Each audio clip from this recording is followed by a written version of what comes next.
అకారణంగా సదా స్వార్థం కోసం హింసను చేయడం అధర్మం పార్థ. వాస్తవానికి అహింసయే పరమధర్మము.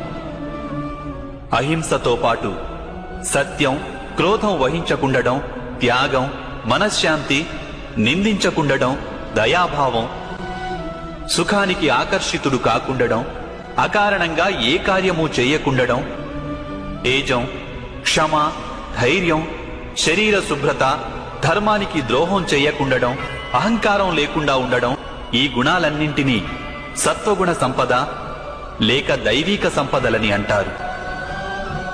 వీటి వలననే మనిషి పరమాత్మను అంటే నన్ను భక్తితో కొలుస్తాడు, తన జీవిత కర్తవ్యాన్ని నిర్వహిస్తాడు, ధర్మ సంస్థాపన చేయగలడు, అలాగే కర్మఫలానికై ఆశను త్యాగం చేసి జీవిస్తాడు.